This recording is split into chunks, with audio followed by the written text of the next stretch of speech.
Hey, Pat Rigsby here, and in this episode, we're going to talk about another common challenge when it comes to running your business and how to get past it. And it's going too wide and not going deep enough. So, let's get started.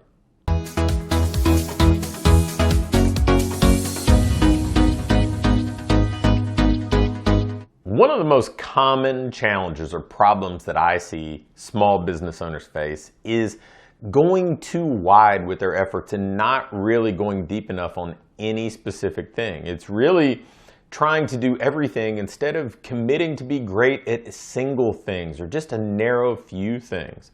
You know, people, when it comes to the services they provide, instead of saying, okay, I'm going to have this one core program and I'm going to make this program the best in my market, it's, well, hey, you know what? These guys over here are having success with one-on-one training, and then these guys are having success with semi-private, and then these guys did great with a group, and then I saw this other person doing really well with corporate training. And so we try to do everything, and nothing ever really gets the traction that you want it to get. Or when it comes to marketing, saying, man, you know, I was in this Facebook group, and they talked about somebody doing great on with a funnel, and then these other people were using chat to get clients, and then this other person was really having a lot of success with Instagram, and then this one trainer talked about getting a bunch of online clients with TikTok. And you know, the reality is everything can work within reason, right? I mean, we've seen business owners build wonderful businesses doing in-home training one-on-one. We've seen business owners do incredible things really just based around group training and nothing else.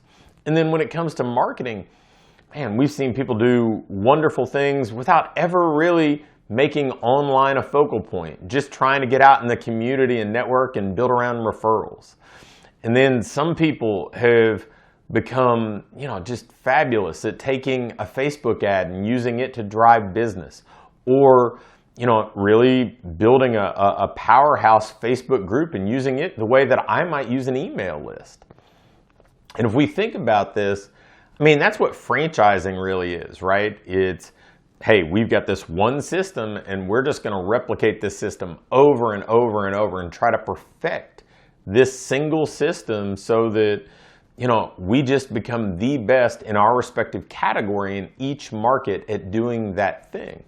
And if we think about the small businesses that thrive, you know, they aren't going super wide. I mean, we got places like Blaze Pizza or Chick-fil-A in the, you know, in the kind of fast casual or fast food market that don't have these really broad menus. They just do a couple things really, really well, and they've been able to replicate that time and time again.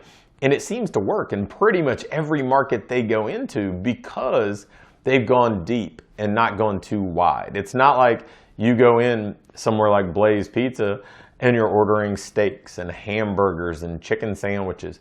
No, it's pizza and salads, and that's pretty much it. So in your business, what can you be great at? Let me give you an example of how this has worked for me. There are any number of marketing channels that I could use just like you.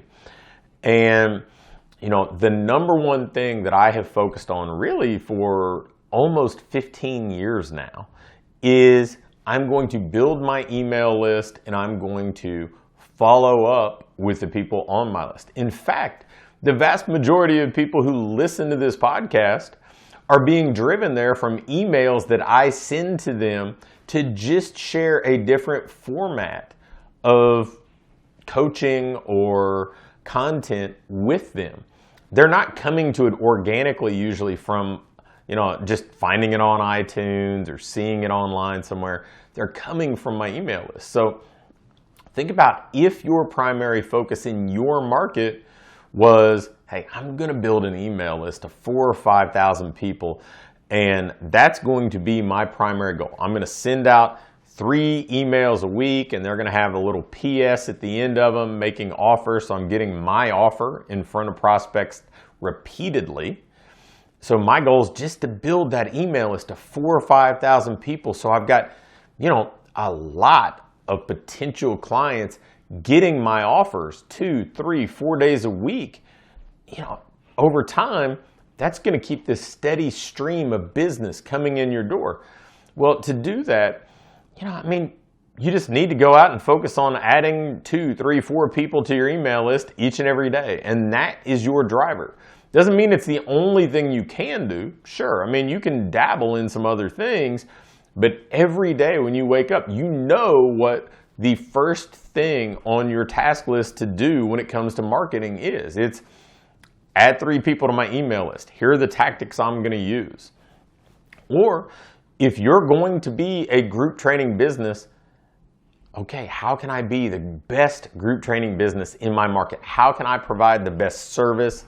How can I make sure my clients have the best experience? What can I do to keep those clients connected between sessions? How can I improve results? How can I improve accountability? How can I make this such a powerful community that once somebody has experienced it, there's no way they're going to want to go experience something different because it's so different and so much better than anything they've done. Figure out what you want to be the best at. And this doesn't mean you have to be the best in the world at what you do. Sure, that's a wonderful thing to aspire to, but honestly, you just need to be the best in your respective market, or at least the top 1 or 2. Now, one of the biggest takeaways I ever had from a college professor had nothing to do with the curriculum in that particular course, but I had this professor who had made a bunch of money basically doing other things outside of his role at the university. And he just was talking about kind of life skills and life goals during a class. He said, look, you can become a millionaire doing just about anything. You just have to commit to being better than everybody else at doing it. He said, you can do it being a ditch digger. You can do it collecting trash. You can do it painting houses, but you have to commit to being better. And I've held on to that for really my entire life and said, okay, how do I make this kind of the big time where I'm at? Another line I kind of pulled from the coaching ranks the whole time that I was coaching is like, how do we make this program great, not just pursue the next thing? In your business, how do we make ourselves great at these 1 or 2 marketing channels and really be the best in our market at doing these couple of things? How do we do the same thing when it comes to the things that we deliver inside our 4 walls or deliver virtually if we're training online? And if you're worried about, well, hey, I'm online, so now my market's everywhere, narrow down and specifically focus on a client. Don't worry about all these other potential people you could serve. Don't worry about this fear of missing out that really drives this pursuit of going too wide. This, hey, I could be doing this or I could be doing that. Well, honestly, we could all do just about anything, but what should we be doing today? We can't do it all right now. So what should we be doing today to move ourselves forward as quickly and effectively as possible? If we focus, if we dial things in and focus on going deep in just a narrow few kind of paths and just pursue a narrow number of goals, we're going to see so much more progress than if we kind of took the shotgun approach and tried to be everywhere and do all things. So if you find yourself drifting, if you find yourself going too wide, hey, it's okay to look at these other things. Write them down, put them on a list, put that list to the side and say, okay, as soon as I've mastered this that I'm working on today, as soon as I've mastered that, and as soon as I have a plan in place to execute that at a high level, and I can just do that like clockwork day after day, now I'm going to pull one more thing off that list. If you take that approach, you're going to be light years ahead of the competition. Thanks for watching. If you click the first link in either the description or the link in the pinned comment, you can get my latest book, The Ideal Business Formula, for free. And if you like this video, hit the thumbs up button for me. If you have any questions or comments or video requests, leave me a comment below and I'll be quick to respond. And lastly, make sure to hit the subscribe button. I'm posting videos weekly now, and if you turn your notification bell on, you'll be sure to get them all.